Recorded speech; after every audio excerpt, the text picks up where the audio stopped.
Look what Trump did. Yep, Trump, the Trumpster. The Trumpnado. Ugh, Trump, what are you doing, Trump? So I did a video the other day called I forgot what it's called. But anyway, I mentioned some Trumpster in there. Some Trumpster stuff. Mentioned some Trumpster. And people reacted. Ah, It's actually kind of funny. And I mean, the video wasn't about Trump. I just said, hey, man, if you want to save the country, you got to vote for Trump because he's the only one that's going to shut the borders down. No one else is going to. I mean, if we re-elect Sniffy, re-elect, you know what I'm saying? Re-elect. It's just why we don't have a country. You don't have a country. I mean, it's just all there is to it. I don't care. Literally, I don't, at this stage, I don't care anything else. We got to close the border. It's insane, man. Mitch McConnell's out there with Sniffy right now. We got to protect Ukraine. You know, freaking all these guys. We got to protect Israel. And the border's just a freaking shoops. It's a great sucking sound to the north, to paraphrase Ross Perot. It's insanity. And now we got, I think even in Maine, they're going to start trying to give driver's license to illegals, and it's only a matter of time for local. There's a county, Montgomery County, something like that, in Maryland, where they're going to start letting illegals vote. Was it someplace? They're going to start letting illegals vote in their local elections. I mean, this is insanity. In Illinois, they're going to start letting illegals become cops. It's insanity, man. It's pure insanity. And we've got to deport these people, but we've got to shut the borders down first and foremost. Everybody knows this. You don't have a country if you don't have your borders. You have an invading army. That's just a fact. Oh, but we need these people to pick our lettuce and stuff. Oh my goodness, I hear that all the time. Someone's just telling me that the HB1 visas went up by 60%. 60%. So Google, all these companies are laying off people, and yet the H1B or HB1, whatever they're called, visas went up by 60%. So it's not just people picking your cotton. This is people who are freaking actually doing white collar work too. And I'm not anti these people who are trying to come here. That's not. I don't hate these people. They should not be here. They shouldn't be here.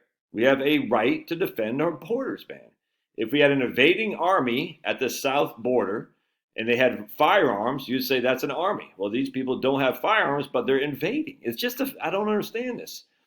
And I remember when I was a kid, and I'm going to get the Trump thing here in just a second. When I was a kid, when I just got out of the army, I was in Alexandria, Virginia. I can't remember if it was my dad or something like that. But anyway, my dad who knew somebody, he got hit by an illegal immigrant, and of course, illegal immigrant didn't have insurance or anything, just scurried off. And it was my dad, or I can't remember what it was, got stuck to pay the bill, man. It was crazy. And the same thing happened to my wife in Arizona when we lived in Arizona. She got run into from the behind, rear-ended, an illegal immigrant, and the cop said, nothing we can do. It's just file a claim with your insurance company. Like, but we didn't cause the accident. Didn't matter. In Arizona, I remember if you're getting on Squaw Peak Parkway 51, I'll never forget it. There's many incidences of illegal immigrants as you're trying to merge. You're behind a car, you're looking over your shoulder to merge, and an illegal immigrant will slam on his brakes so you rear end him, so the illegal immigrant can get money off your insurance company. And that's why when we moved from Arizona back to Virginia, it was like a huge savings in auto insurance because this is insanity. You know it, I know it. That's just a fact. And if you don't close the borders, you got no country. That's just a fact. All right. So anyway, so check this out. So I gave that little sermon on a video I did. Don't overlook your biggest liability.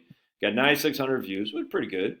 I average about 15,000 views a day on this channel. About 4,000. So I get about 20,000 views a day on my total channels. But look at the comments. 149 comments on 9,600 views. Here's 6,200 views, 50 comments. Let's keep going down. 7,300 views, 32 comments. Isn't that funny? These are just the zeros of my course I'm working on. I'm finishing up. 6,700 views, 51 comments. So, I mean, if you're wondering how come there's no views here, because it's unpublished. 8,700 views, 52 comments. Isn't that funny? Yes, it is funny. Let's keep going down. I just find it very interesting that when you talk about Trump, all of a sudden here's 14,000 views, 108 comments. All right, so we go back up to here, 9,600 views, 149 comments. And we're going to go over here. My likes to dislikes are 94% here, but normally you can see 98%, 97%, 98%, 100%. Well, that's not, it's just me. but 97%, 98%. Let's see, 97%, 90. I mean, so you see the likes to dislikes is low relative to what I normally get. The comments are high relative to what I normally get, and the only reason for that is because of the Trump stuff. That's all there's to it, man.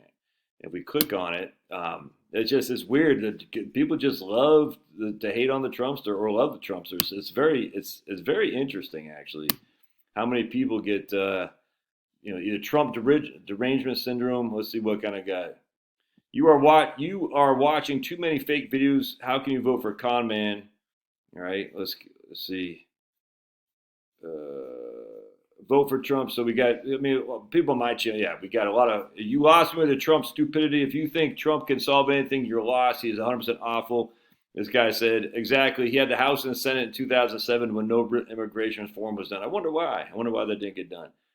But this guy says, not sure which is better, the financial advice or the political views.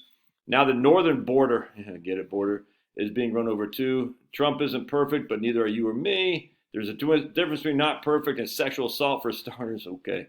Anyway, it's you're going to see more Trump, man, because Trump drives activity. He drives comments. He drives likes and dislikes. And that's what drives the algorithm. You're just going to see you're going to see more and more Trump.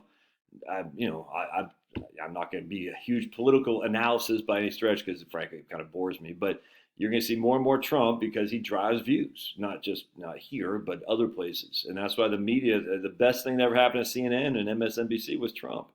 He just drives views, man. He's a very polarizing guy. Sometimes you need a polarizing figure, though. That's what fact. And if you have a consensus figure, Mitch McConnell, that's not good because the consensus always gears toward more government, more spending, and more liberalism. We don't a uniparty. We want a polarizing figure to arrest what is happening in Washington, D.C., which is we got to stop this insane and we got to secure the border. And that's just a fact, dude. You can love it or hate it. I don't care. I literally don't care. You don't have a border, you have a country.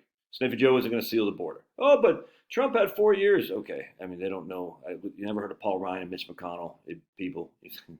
Never heard of these guys. Oh, my goodness. And then the idiots will say, well, Trump lost. So another thing they'll say is Trump lost the House in 2018, even though he gained seats in the Senate, the first incumbent that has happened since FDR. He took out 4 Democrats. Republicans lost 2 seats. Republicans lost 2 incumbents, but the Democrats lost 4. The out-of-party lost 4. So we netted 2 seats in 2018. Hasn't happened since 2018. The Republicans did lose the House, not by a landslide, but they did. And people see Trump lost. Like, what? A lot of times, out-of-party takes over the House. We got gerrymandering and all this stuff. And that's happened, 2014, happened in 2010, happened in 1994, 2006. I mean, it happens all the time. So all the anti-Trump people, oh, he lost the House.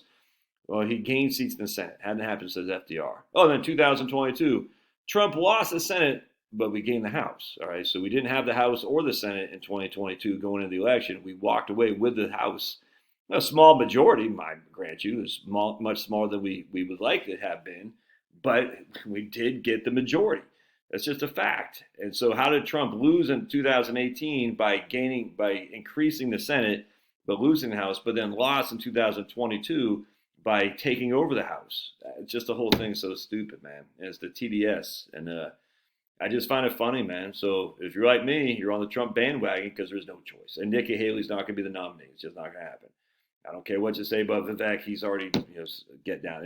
And what's his name? DeSantis it's not happening. It's Trump or bust. That's all there is to it. And so, I don't know. Just get used to it because the next, here we are in January, the next 11 months, is going to be a lot of Trump on the YouTube. So be advised. And again, I'm not going to do a whole lot of Trump stuff.